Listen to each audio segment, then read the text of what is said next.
अस्सलाम वालेकुम, मेरा नाम डॉक्टर सोफिया उमैर बाजवा है। आज की इस वीडियो में मैं आपको बताऊंगी कि मिसकैरेज यानी कि हमल जाया होने के और एक्टोपिक प्रेगनेंसी यानी कि ट्यूब में प्रेगनेंसी होने के कितने अरसे के बाद खवातीन को प्रेगनेंसी प्लान करनी चाहिए। मैं इस टॉपिक में वीडियो इसलिए बना रही हूँ क्योंकि बहुत सारी खवातीन मेरे से ये क्वेश्चन करती हैं जब उनको मिसकैरेज या एक्टोपिक प्रेगनेंसी होती है कि अब नेक्स्ट प्रेगनेंसी का क्या होगा और कब हमें नेक्स्ट प्रेगनेंसी प्लान करनी चाहिए। पहले बात करते हैं मिसकैरेज यानी कि हमल जाया होने के बारे में। जिन खवातीन को हमल के पहले 3 माह में प्रेगनेंसी जाया हो जाए यानी कि जिनको मिसकैरेज हो जाए, उनको अमूमन मैं ये कहती हूँ कि जो ही आपकी ब्लीडिंग सेटल करे तो आपके लिए कोई परहेज नहीं है और आप नेक्स्ट प्रेगनेंसी प्लान कर सकती हैं। बल्कि मैं उनको ये समझाती हूँ कि मिसकैरेज से पता चलता है कि आपका और आपके हस्बैंड का निजाम ठीक चल रहा है और आपको नेचुरली प्रेगनेंसी हो गई। इसका मतलब है कि अगली प्रेगनेंसी भी इंशाल्लाह नेचुरली ही हो जाएगी, तो आपके लिए कोई गैप जरूरी नहीं है और आप नेक्स्ट प्रेगनेंसी प्लान करें।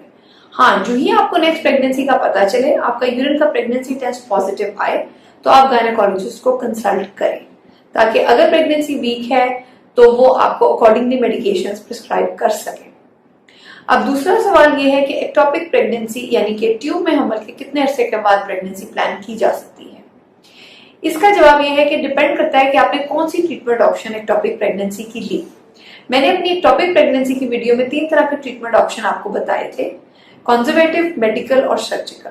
और जो खवातीन कंजर्वेटिव ट्रीटमेंट ऑप्शन लेते हैं एक्टोपिक प्रेगनेंसी के लिए, उनको चाहिए कि जो ही उनका प्रेगनेंसी टेस्ट नेगेटिव हो वो प्रेगनेंसी प्लान कर ले अगर वो प्लान करना चाहती है।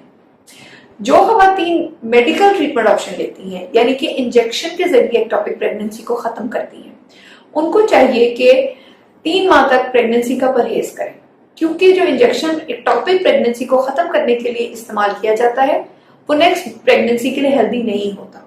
तो उस केस में 3 माह का वक्फा मरीज को बताया जाता है। तीसरी चीज आती है सर्जिकल ट्रीटमेंट ऑप्शन। जो खवातीन सर्जरी के जरिए एक्टोपिक प्रेगनेंसी को रिमूव करवाती हैं, जो ही वो फिट और हेल्दी फील करती हैं, वो नेक्स्ट प्रेगनेंसी प्लान कर सकती हैं।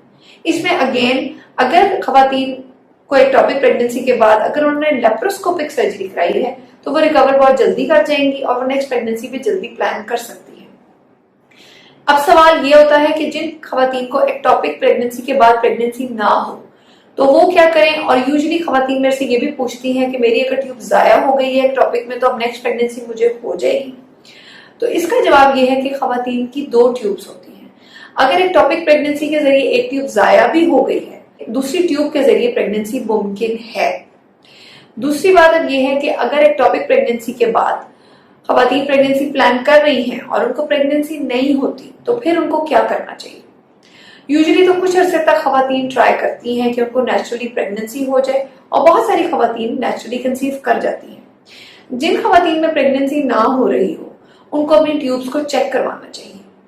एक एक्टोपिक प्रेगनेंसी के बाद आइडियली पेशेंट को लेप्रोस्कोपी करवानी चाहिए जिसके जरिए ट्यूब्स का डिटेल्ड एग्जामिनेशन किया जा सकता है और वो ट्यूब्स को चेक करने का गोल्ड स्टैंडर्ड तरीका है।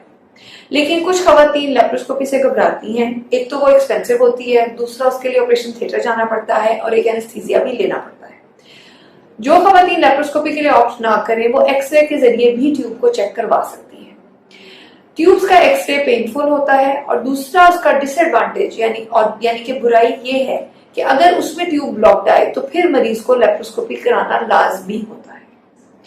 अगर आपको मेरी ये वीडियो पसंद आई है तो इसको लाइक करें और इसके बारे में कमेंट करें।